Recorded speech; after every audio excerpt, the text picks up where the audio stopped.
Hello, Facebook Live. How are you today? Elizabeth Anneka Hello. coming here live with Wren LaFeet, one of my favorite new guests in the realm of physical touch and intimacy. Wren and I got connected several years ago and have been talking about talking about the connection between dance and physical intimacy for years now. So Mm, it is happening today, and I am so excited and really, really excited to have you here in this space, mm. Wren. Thank you so much. Very excited to be here finally. We did it. We did it. Just down with procrastination, That's up with right. efficiency. That's right. That's right. So you are joining us from Boulder, Colorado right now, but usually you live out in I'm North in Carolina. Vancouver currently. Yeah. Oh, And, okay. and like, I mean, and I'm also like in the playing with I'm local to the West Coast of, Okay. from San Francisco north. Nice. The left coast, I believe it's called now. That's right. Yeah, That's right. they redesignated it. Correct. Yeah. So And you have been in the partner dance world, I think, for like 20 plus years. Is that's that right. Yeah. I right? started partner dancing when I was 15. Um, and I've been more or less doing it ever since. I took about a year and a half hiatus when I went to do an apprenticeship at Actors Theatre of Louisville, and then toured Europe and did some other things and didn't really dance during that time very much. But came back to it after I went back to University of Washington and have been very much in it ever since. So yeah, Amazing. And yeah. what do you think, like, what initially drew you in and what's kept you so long? Well, I mean, what initially drew me in was musical theater. So I knew that to audition to get into this production of West Side Story, I was going to need to know some dance, and so I auditioned for a number of other productions and got in and learned enough to successfully get the role of Baby John in West Side Story. And it was in that production that I discovered swing dancing and Cuban salsa. And Mm. I learned Cuban salsa. We brought a number of Cuban dancers in from Cuba and from the surrounding Bay Area to be in that production. And it was swing that really ended up speaking to me. So it was right at the height of the swing revival era of the 90s. And yeah, I made some friends in that cast and just started going out dancing as pretty much as often as I could, being a freshman in high school at the time.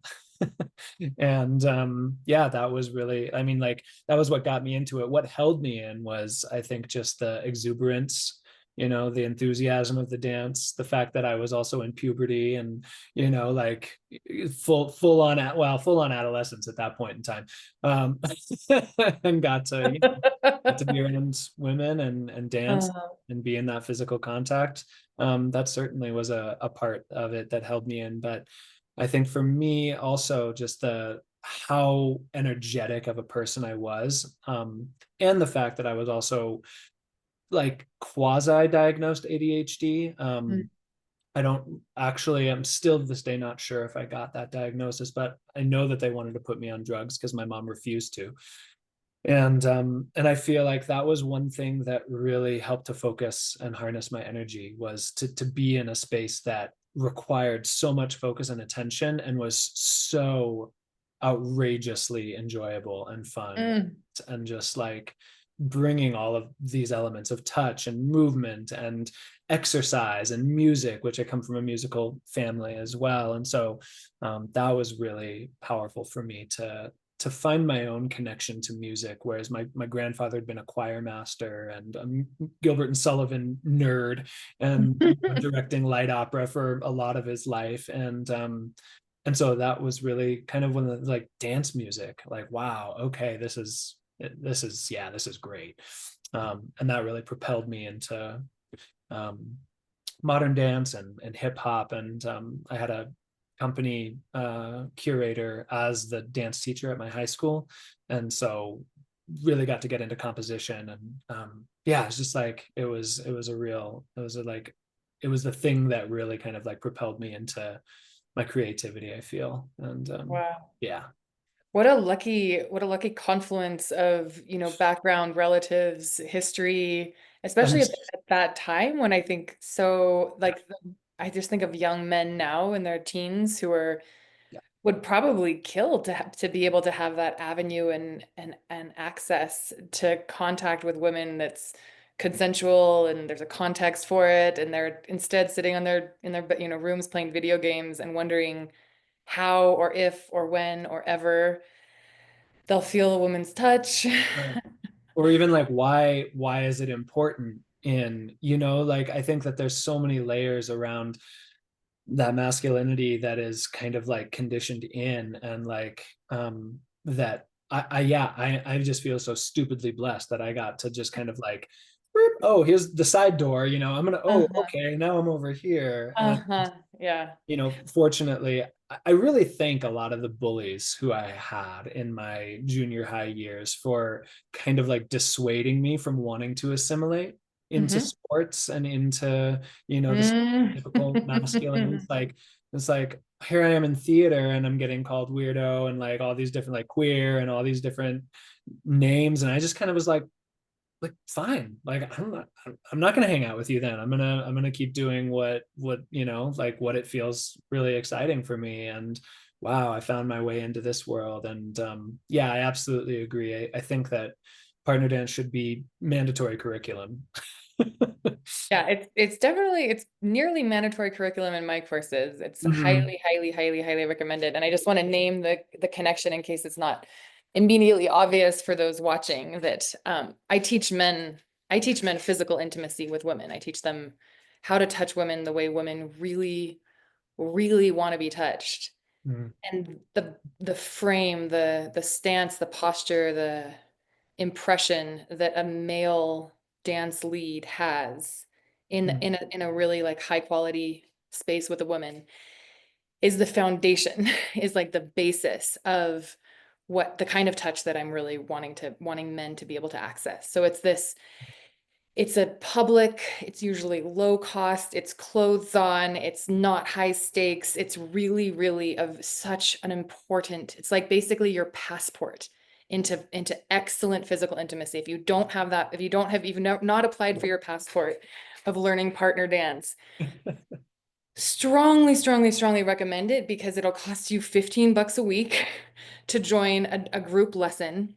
Mhm. You will be able to meet women there. You'll be able to hold a lot of different women as the lesson progresses through the circle and the dance teacher is teaching you the steps. So you don't have to, yes, you have to memorize things. It's like learning a language, but it's actually really good for you and that'll benefit you later and with Alzheimer's and the delay of onset of things like that. Mhm. And then you'll be able to embrace all these different women over the course of an hour and feel like how you feel with 15 different females. And they get to feel your frame and your posture, your lead, your masculinity. And then if you're really great, you can ask them how it felt to be held by you and ask for their feedback. And this is like, I mean, it's like 101. It's the most incredibly generous practice space to Mhm. develop the really beautiful masculinity that I think so many men right now think of and hear of and read about.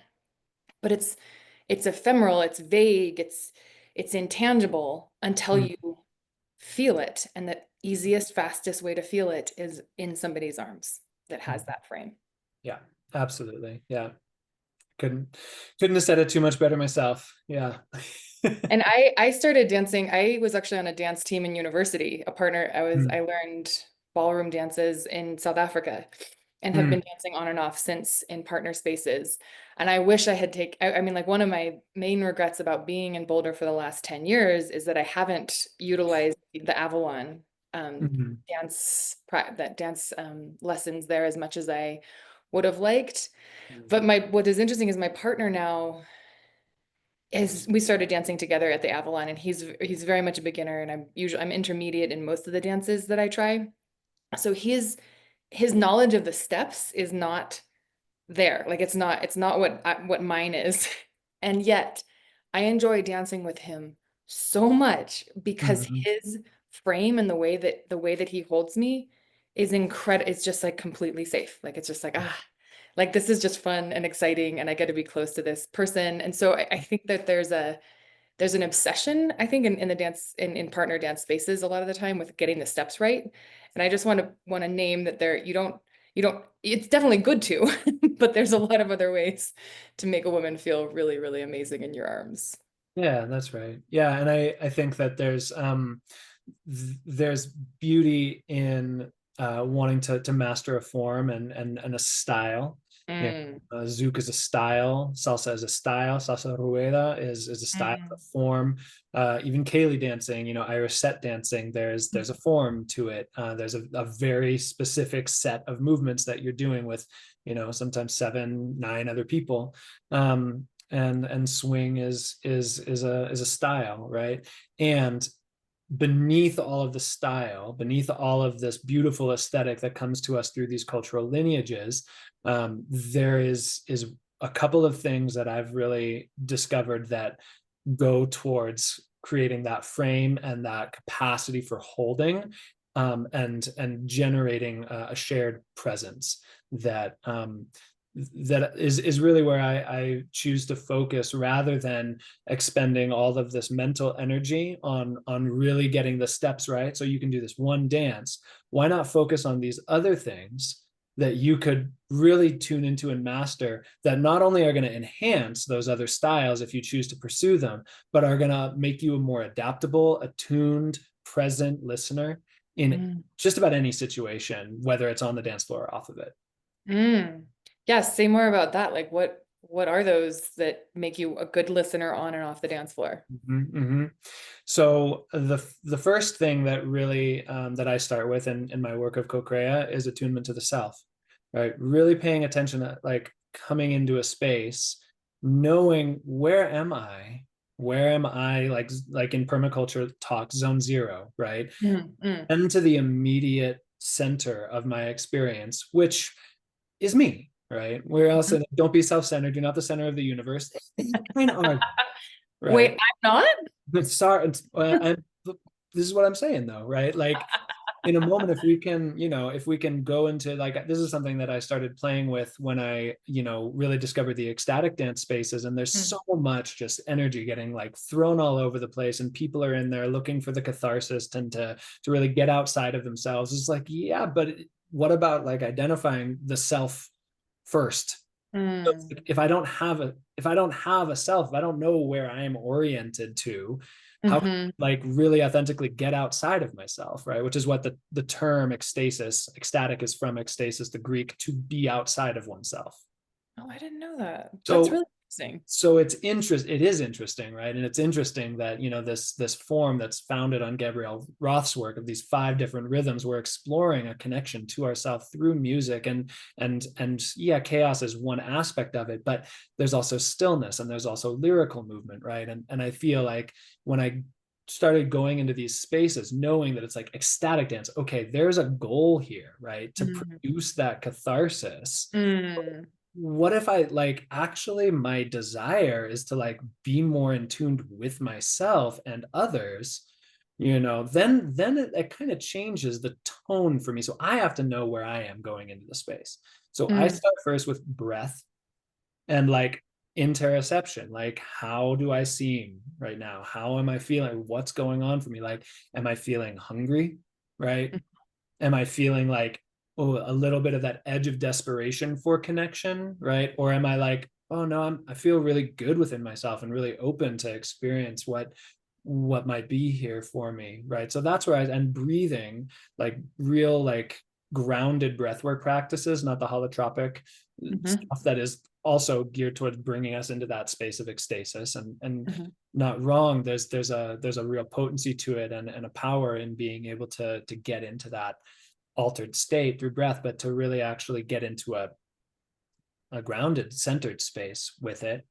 And then from there, I tune into the ground. So earth would be the second realm of connection that I work with, and then the music. So I spend, a lot of time just focusing in with myself, with the earth, with the music. I stretch. I really spend that time to feel into who and where I am. And then I move into that space of what I call the connection to the sacred other, right?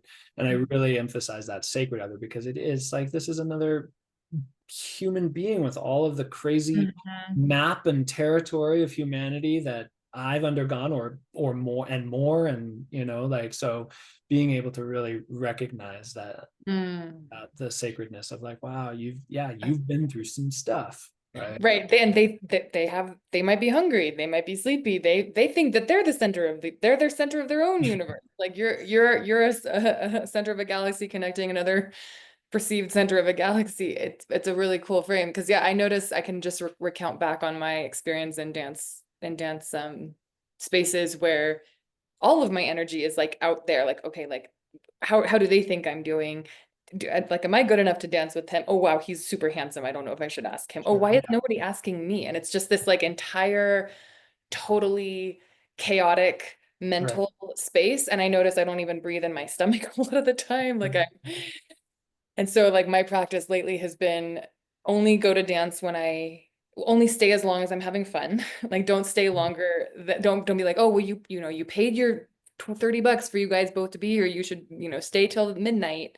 Just, stay until I'm having fun and bring my energy back into me and like what is That's fun right. about this? Like what is fun about this? Because it really has got to be that. I mean, I guess it doesn't have to be. And for most people, it's probably really not. Like I think for a lot of people learning dance, it's mostly like, how am I doing? Self-referential, externally validated Right. energy. Yeah. Yeah. And that's really one of the reasons, another one of the big reasons why I started Co-Crea was like, I don't want the focus of dancing with somebody else to be about getting it right. I want it to Mm, be about connection. mm, And so that's like really, mm, because that's, to me, it's like there is a way in which that connection gets enhanced and amplified when we're mm, both really like, we know the vocabulary, right? Like when you have a conversation with somebody and you both know your topics and you're like going into this deep like contemplation and inquiry with each other, it fires you up, right? It gets that energy going. And so yeah. that is absolutely like, when I dance with somebody who really has that similar vocabulary in swing as I do, it's like, oh, we have more range, right? The Yes. range for the connection to explore, right? And so Yes. that's absolutely a thing. Um, and so I feel like the place within the music, right? The musical exploration that really for me has been captivating and moving me more into that place of presence and Mm, connection, is rhythm.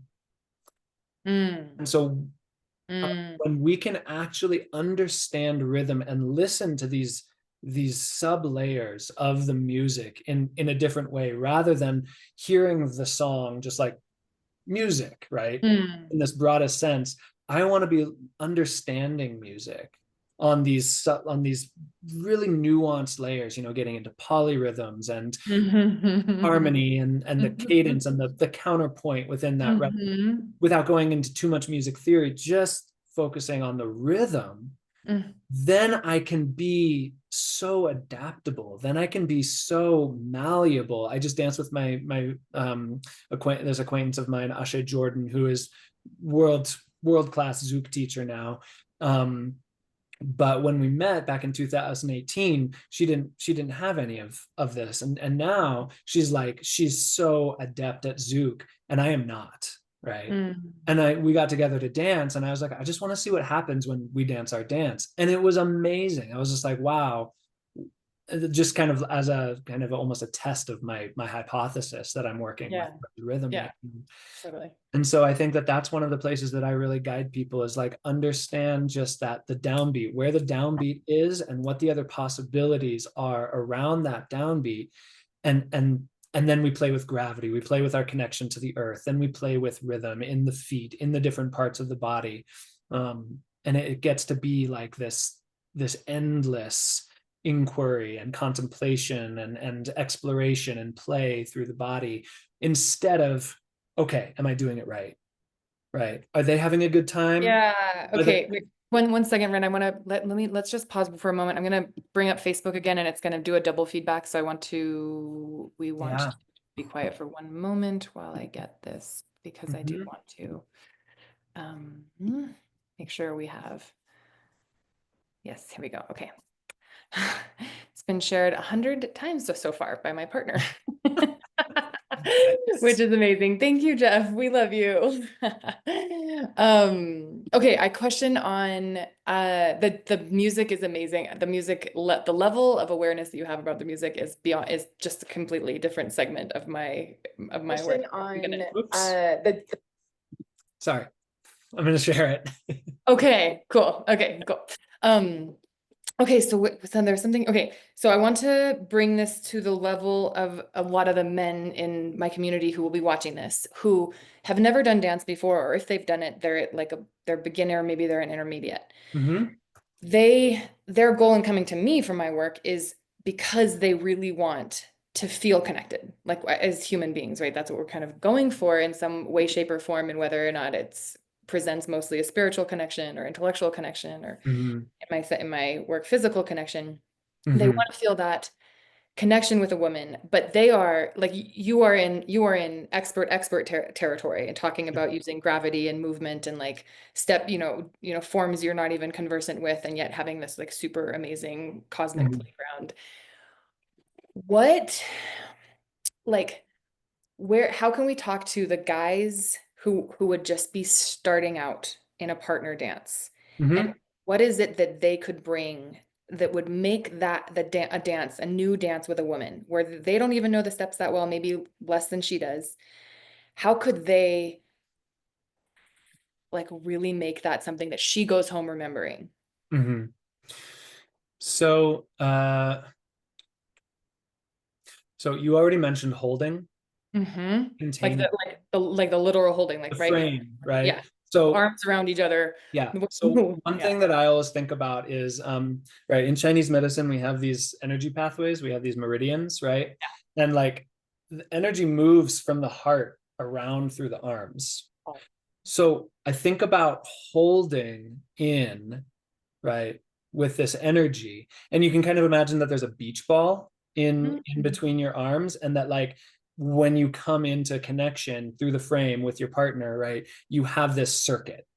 Mm. And so really when I first come into a dance, I want to feel where that amount of resistance is in that circuit. Just like in any circuit, right? In any electrical circuit, there's resistance as part of the equation. And the greater the resistance, the more current can flow through it, right? Mm-hmm. It's not a direct analogy, but I want there to be some resistance so that there can be current. Because if I can't feel that current, it's going to make it harder for me to really hear my partner. And I'm listening to where her center or their center is moving, right? So I want to be able to engage that resistance, that circuit or tone, call it tone, right, in my partner's frame in such a way that I can feel their center starting to move. And it could be it's like it happens in different places in different dances, but in like I'm talking about the low center, right? So Mm. this pelvic bowl, right? Mm-hmm. I've engaged this so that it all is coming with it. I'm not trying to move my partner here.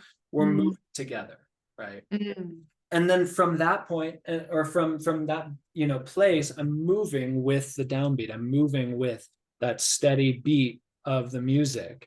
So that right there, right, there's a couple of different grooves that I lay down that show up as steps. Mm-hmm. But they're rhythmic, they're expressions of the rhythm, different Mm-hmm. expressions of the rhythms that are there. So I would say start there and just feeling that weight, shifting your weight side to side with the hips and really like titrating in, like giving a little squeeze of that beach ball in, Mm-hmm.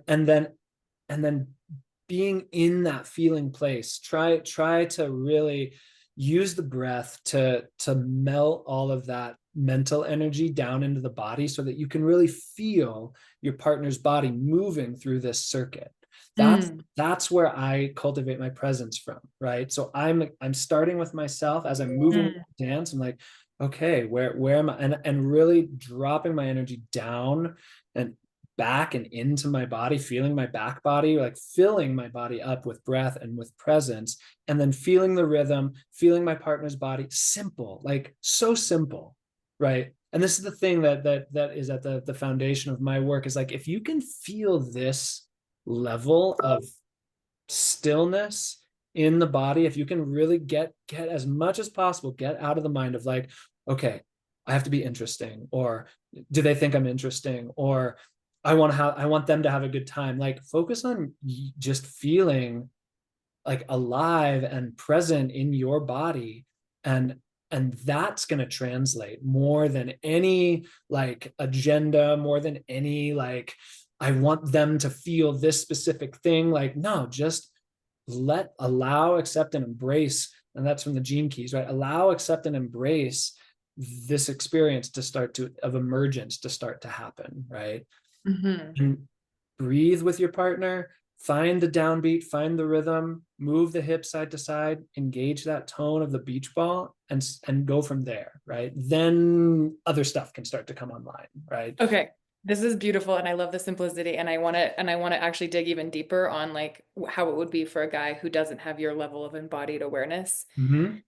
So, there I am. I'm this guy who's like hearing you and being like, "Oh my God, if only I'd been dancing since I was 15 years old and I could feel really confident like in front of a woman moving her side to side." And just side note, men, he's really right. Like you do not have to take a step forward or back or any kind of fancy things to have a woman want to just stay in your arms all night long, shifting back and forth and back and forth. It is exquisite when you're with a man. And I think I really like bachata for that reason because there's that Mm-hmm. intro, there's always that intro, intervals where there's no that the song hasn't really started yet and you're with a really great guy and he's got you like this and he's just doing this and this and you can feel all I can feel already like is he gonna know what he's doing? Like he's got it. Like I can feel it. Like he's already his body, the animal of his body is telling the animal of my body, let's go.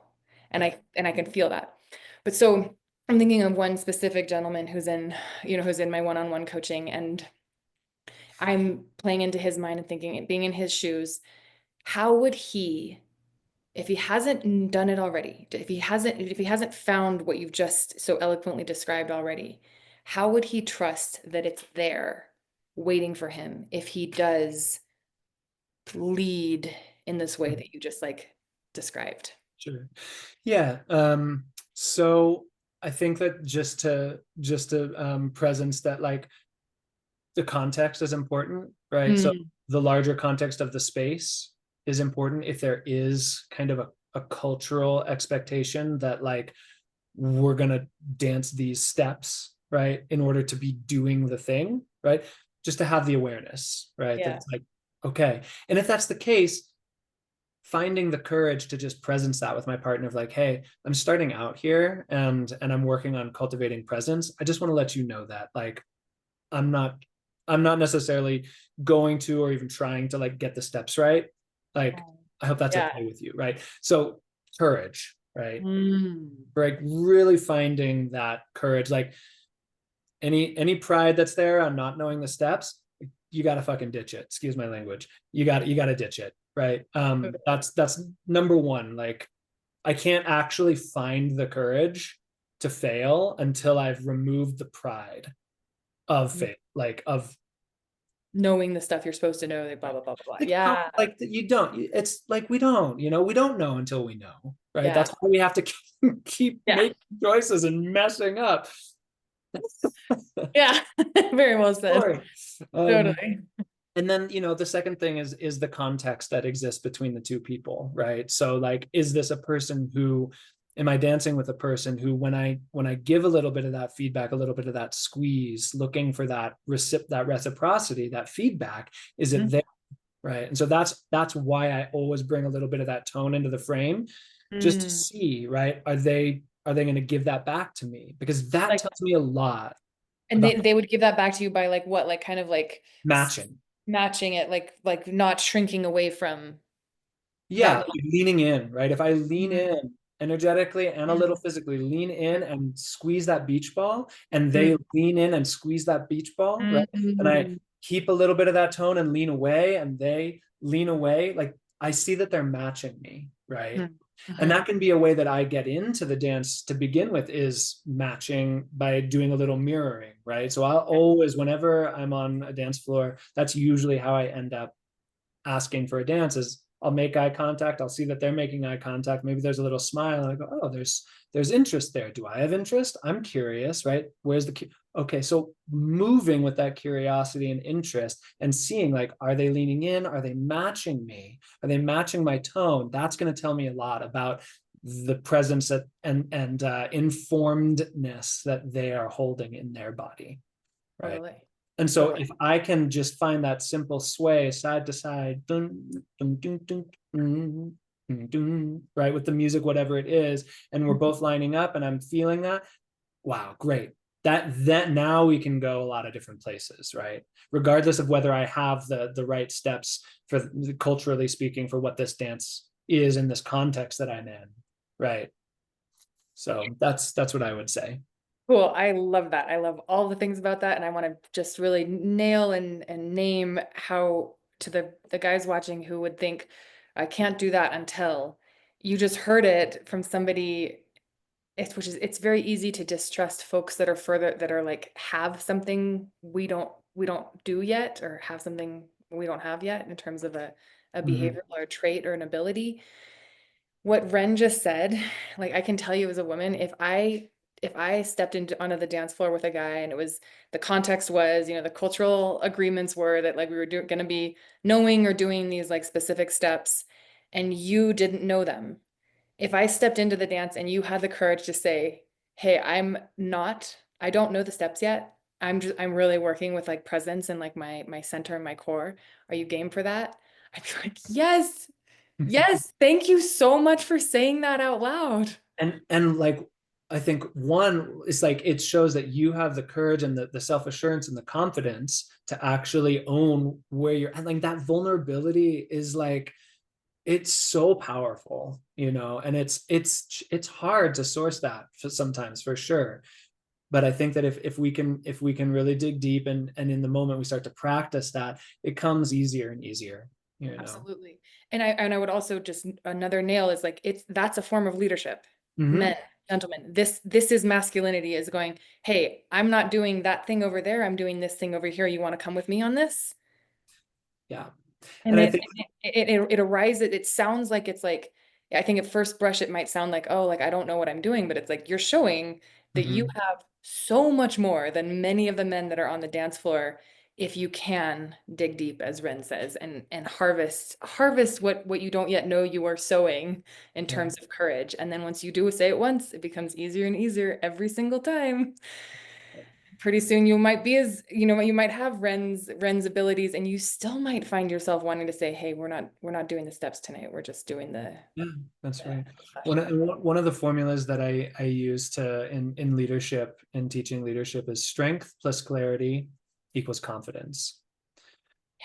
So when I Cool. can come to a when I can come to into a situation, but a partnership, right, with that clarity of like, and the clarity could be, I don't know. The clarity could be, I'm not clear, right? The Uh-huh. clarity could be Yes. like, Yeah, totally. this is where I'm at. Yeah. But then I bring the strength with that of like really standing in that. Then it cultivates that confidence, self-confidence, my partner's confidence in me. Then we both have that to like, to try and perhaps fail, but also to try and perhaps soar, right? I like it so much. I love it so much. I love it so much. I love it so much. Amazing. And then I would like to, I think I remember from our conversations as we were getting to know each other, you said something about how many women have commented on you being an excellent lover. Sorry, Did just I say that? wow, Elizabeth and her segues. um, And the segue I'm wanting to draw is back to the dance floor, because in the conversations we had there, you offered that segue yourself. Like there was a knowledge that you knew you had, based mm, like in more private settings with women, mhm, that you felt, I'm putting words in your mouth, but you could clarify for us. You felt that you learned that on the dance floor, and I'd like to really make that connection mhm. for guys, once Yeah. again. Yeah. Yeah, I mean, I think that there is kind of a cliche out there of like, dancers make better lovers. And I cannot claim to know that that is 100% true at all. But I think that in my experience, the like the synergy, the feedback loop between dancing and intimacy, sexual intimacy specifically, is really clear. And I feel like as I kind of like dove into blues dancing in Seattle in 2005, and started really exploring it and watching others explore like micro movements, and again the simplicity and this quality of presence. That's when I really started to kind of like connect these dots Mm. and realize that um, ultimately it's not what we do, and going into a dance, leaving the agendas behind. Really, like I started to really play with that in sex and in my sexual and intimate relations, and just getting curious about Taoism and the Taoist breathing practices, and um, semen retention, and these places, and just being like, okay, like how do I find the pleasure in this activity that I kind of been taught that, like, if this happens, you're doing it right. If this Uh-huh. happens, you succeeded, right? Right. This is like the optimum outcome of this activity, right? Yep. Totally. And then in exploring that, reapplying that to dance and being like, whoa, like what if we don't follow the steps? What if, like, and so seeing again that synergy of like, wow, I can be intimate with a partner in so many different ways, and it doesn't even necessarily need to look like intercourse, right? Like what if I pay attention to the sensations happening just from touch, and what if I pay attention to the sensations happening through just my like um my like sixth sense awareness, right? Mm. The love that's there, or just the connection and the like electricity. It's like, whoa, my body is buzzing, like this is exquisite. Mm. And so I think that that's part and parcel of this exploration, right? Is that like paying attention sensationally to the body as much as I can, and again bringing, this is where the mindfulness comes in, right? Like the mindfulness practice is feeding that. It's kind of like right at the intersection of Mm. energy of like, I want to be open. I want to be present to what's actually happening right now, rather than listening to that freaking obnoxious voice or Mm. voices, right? Mm. Head saying, oh yeah, bro, do that thing you saw on YouTube. do that thing that your friend said to do, like that Uh-huh. she really liked it, because she might, but she might not, right? Yeah. And so like if I can slow everything down and really pay attention to what's real right now in the moment, and if I'm not sure, ask, right? Hmm. And again, get vulnerable, admit to myself that I don't know everything, and that's really how, I had a friend of mine before I went off to college. She's like, I have one piece of advice for you going into college, and that is ask a lot of questions. Mm. And and so we can do that somatically. We can have that somatic inquiry, right? Where I get curious and offer emotion, and I can use my words. I can say, it's like, what would feel really good for you right now? Like, and when we come into a dance, like, um, hey, letting somebody know, like, hey, I've got some like back discomfort or whatever, and like sharing vulnerably, and then maybe they go, oh yeah, thanks, yeah, I'm moving really slow today. Like I've had that happen so many times where I'm just like, I'm moving slow. I'm not going to be doing any acrobatics or anything. I don't want to use a lot of tone in my body. And then they share something where I'm like, oh my God, I'm so glad you said something. I'm so glad I Mm. said something. Wow, now we can actually have this higher degree of intimacy and connection than what we could have had, Yeah. because we just got vulnerable, and so I think that's a lot of like how I've cultivated my lovership is through that curiosity, and actually being interested in the other person's experience, actually being interested in the other person's desire, actually being interested, right, in like, what is our lovership, what is our dance, going to be like, rather than like, I'm coming in and we're going to do this dance and cool, Right. that's nice, thanks. And it's like, no, Right. what's the dance that wants to emerge through us? How can I really slow everything down and listen and be present and intentional as I touch and really like care, like offer care, and it keeps coming back to presence for me.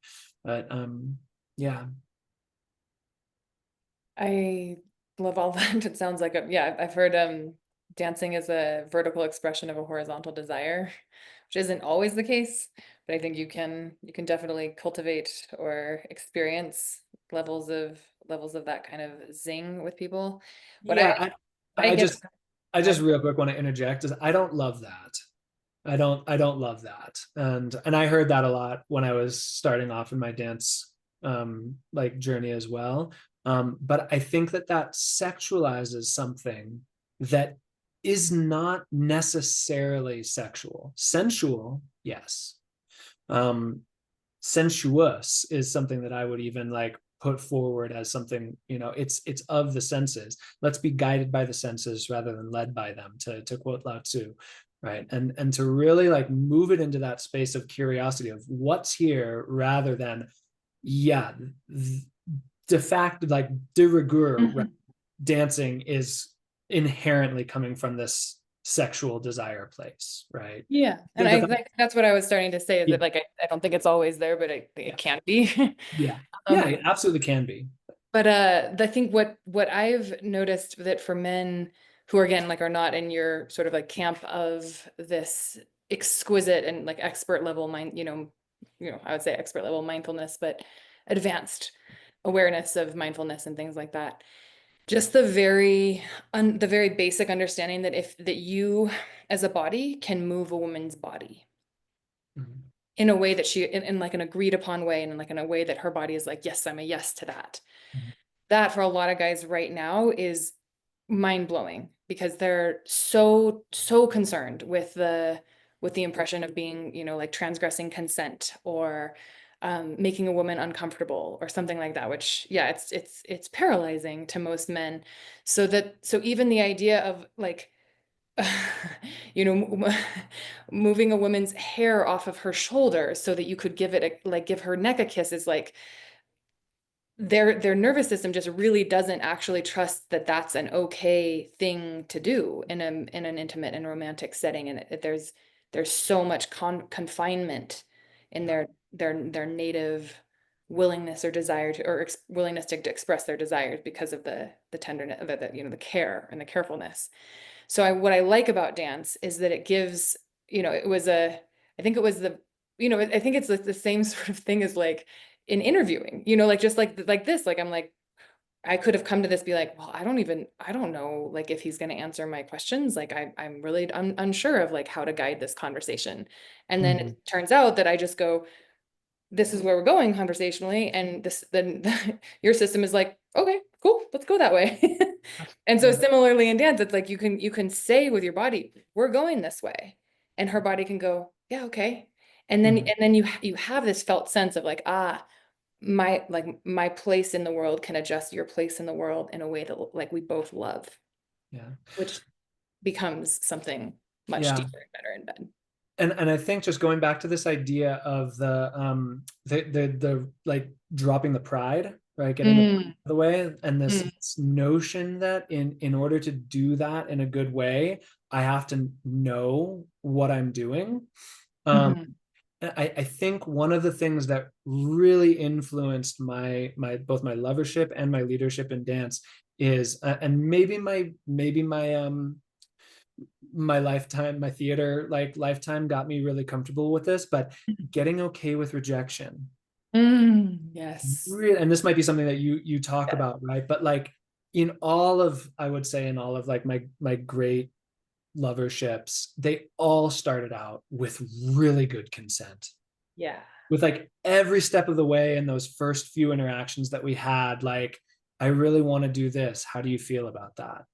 I would really love to do this. Like, are you interested in that? Right. Like, and like, and really being in that space of self-assurance and resting into like my own integrity and my own knowing of like, yes, I want this. And I might experience some like, ooh, some contraction if she says no, and ultimately I'm going to be okay. And she might come up with something even better that she wants that like I wasn't even thinking about. She might be like, Yeah. that sounds nice, but what I really want is this. And it's like, woo, okay, like let's do Yeah. that, you know, like, Right. and like really like bringing, I think like I think that, yeah, there's a lot of wounding that happened to us early on, most of us, right? If we're human, for the most part, and really doing a, you know, I've also done a lot of parts work around those younger parts of me that were really hurt, and work towards making amends, and really like nurturing them in ways that, is really important if we're going to get to that place of having the courage, right, Mm. to step forward and make a move, and perhaps make a mistake, make a wrong step, right, and find the okayness, and like, oh, but the world didn't end, we're still here, okay, great. Same. Yeah. Yeah, totally. Yes, so much. And I say that I would be out of a job if men asked women how they wanted to be touched, or women told men how they wanted to be touched. So it's, I think there's a possible rejection either way you go. Like if you move for it, she can, if you move in for a kiss and she dodges it, that's a rejection. If you say like, "Hey, I'd really, really love to kiss you right now. How would that be for you?" She can say, thanks, but thanks, but no thanks just yet. And Right. that's a rejection. Yeah. The the way that I frame it to the guys is I teach the rejection piece is like the checking in specifically around doing something that you Mhm. are unsure of their response about. Right. Is that you like if I'm gonna go do something scary, but with a question, I can make that 80% less scary. Hmm. And Hmm. I owe it to my nervous system. I owe it to my neurology. I owe it to my thyroid. I owe it to my cortisol levels to say, hey, I'd really like to XYZ with you, go out, make out, whatever. So that when you say whatever you say, Hmm. yes, if it's a no, I might die for like 30 microseconds, but I won't actually perish. And I'll just be like, okay, like you said, I love this. Like, but what if there's something better that comes from that? What is another exciting tangent to the adventure? But that kind of idea that like, yes, you might be taking a risk. You might be taking a relational risk. You might be making a bid for connection or sexuality that you're unsure of the response. But if you're really being friends with yourself, and you can do that, like assure the reaction with a simple question that, if led well, demonstrates so much masculinity through the confidence of like as you said, like what was it? Strength plus certainty, strength Strength, plus clarity. strength plus clarity equals Yeah. confidence. And it's like that clarity being like, hey, I'm not clear about what your response is here, so I'm going to check in with you about it. Yeah. So powerful and so refreshing, gentlemen. And I know that there are a lot of women out there who I think make men feel like they should just know these things. They should just Mhm. know these things. And I think we really need to reformat that, especially in the turbulence of since Me Too. I don't think it's really fair to just put that all on men's brains and nervous systems. But I mean, we're not taught adequately. I mean, like I was fortunate enough to go to private school Hmm. because of life situation that I got born into in a lot of ways. And I still like the sex education was like freaking pathetic, like Yeah. really sad, you know? Yeah. And it's just like, how are we expected? Like, why should we be expected to just know this stuff when It's it, so it's silly. it's it's completely ludicrous. It's So yeah.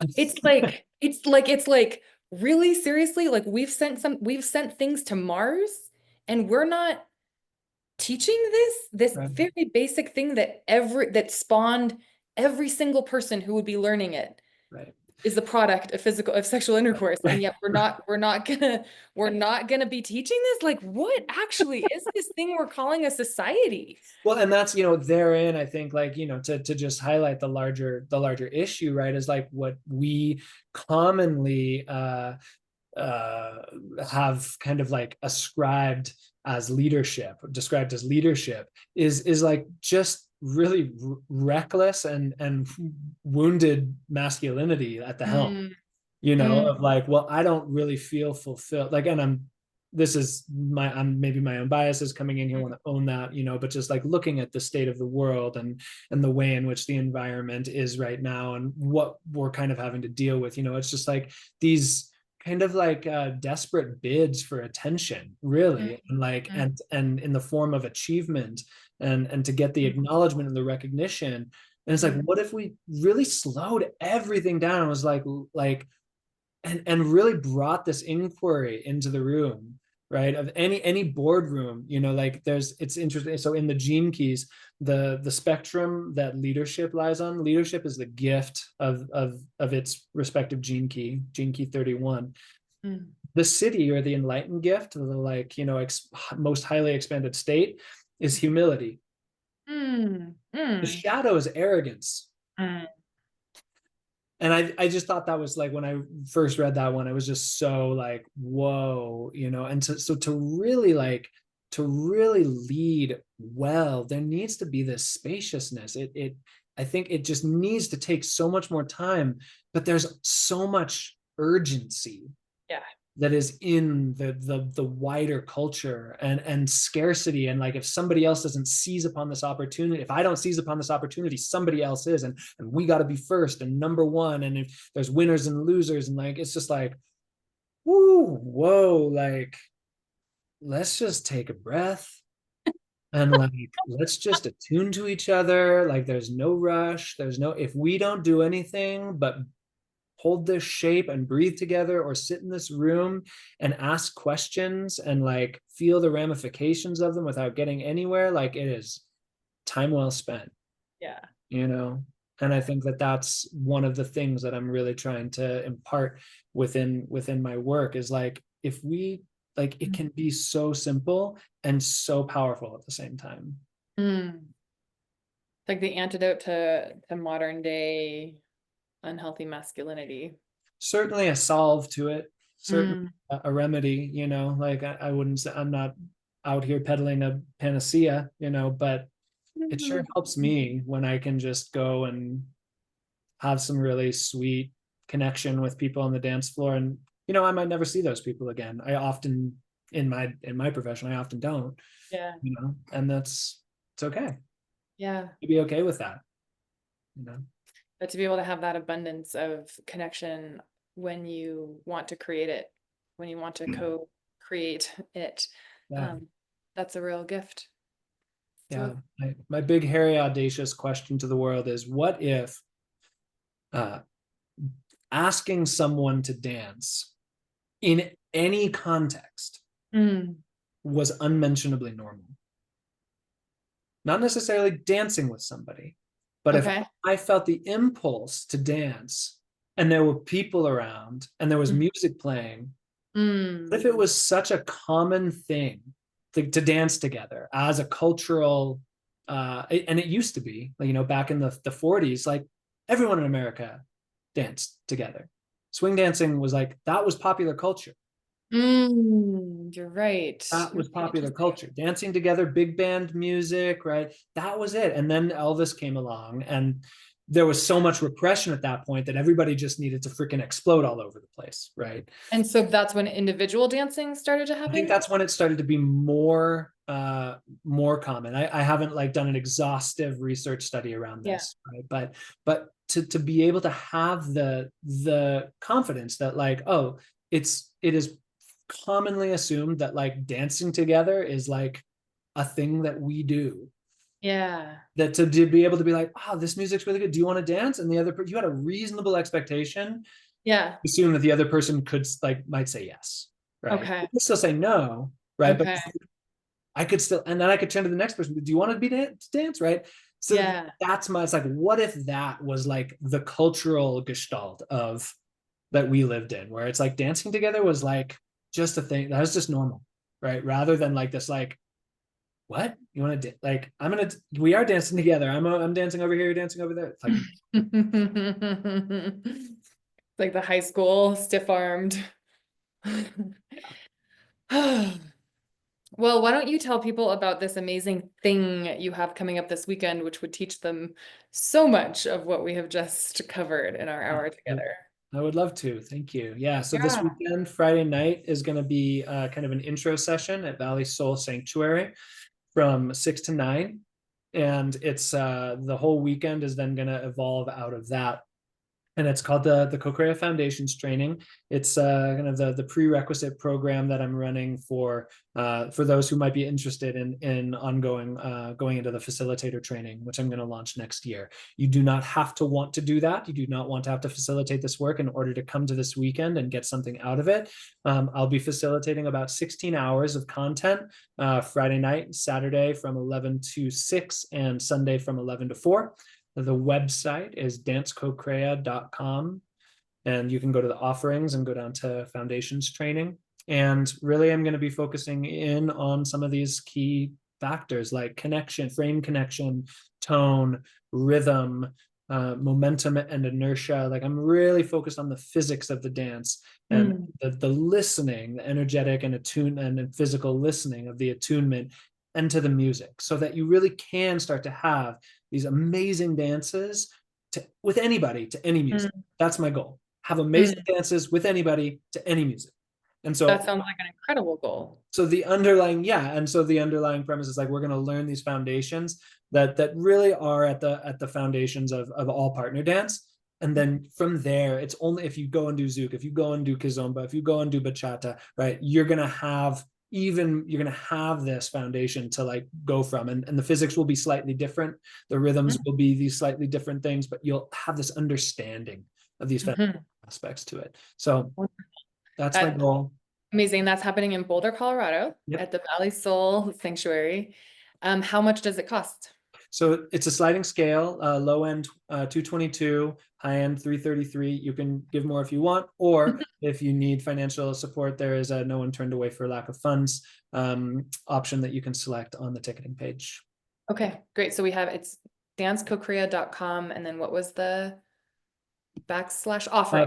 Backslash foundation or offering. Yeah, just do offerings. That's great. Backslash foundation or offering. Yeah, just do offerings. That's great. Backslash foundation or offering. Yeah, just do offerings. That's great. Backslash foundation. What just happened there?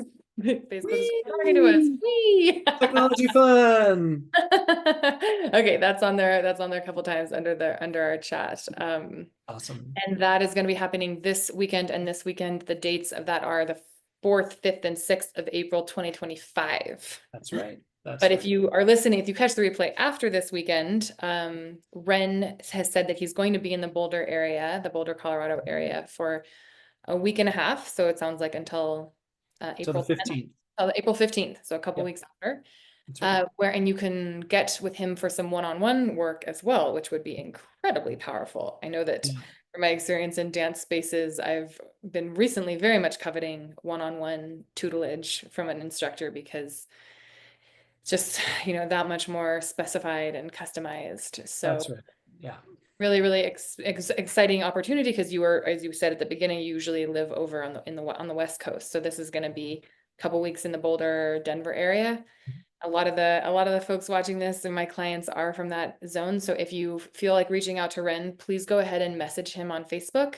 Let him know that you saw the Facebook Live, that you're interested in either, Friday night or the full weekend or one-on-one work. And then keep in touch with him because what you do and where you go with your work, I think will be a very, very important, um, yeah, a very important lead, pun Mhm. intended. And especially, yeah, men learning high quality Mhm. physical contact. Yeah. And then if you can't make this weekend, I will be teaching the class before Boulder Ecstatic Dance on Hmm. the 13th. So if you want to come and experience that community a little bit, this is all being done in partnership with them this weekend. And so just wanted to give them a little shout out. And if you miss this weekend, miss Friday night, you can come on Sunday the 13th and get a little taste of what I do. Great. And let's also give a shout out to Falana, who gave us Solana. gave so much energy for this connection to happen and blew up my inbox so that we could we could do it and make it so before your weekend. So Yeah. thank you, Falana. You have you didn't originally bring us together, but you've definitely brought us into this conversation right now. So thank you so much. And really, really great to talk to you, Wren. As always, I'm happy that people like you exist. Well, thanks. Same. Yeah. Thanks so much for having me on. This has been a sweet conversation. Yeah. Awesome. Well, I hope your weekend workshop is amazing. I'm sorry I won't be able to be there, but I'm happy for all the people who will. Yeah. Yeah. Well, thank you so much. Look forward to our next conversation. And yeah. Cheers. All right, I'm gonna stop us on Facebook. I am going to do that.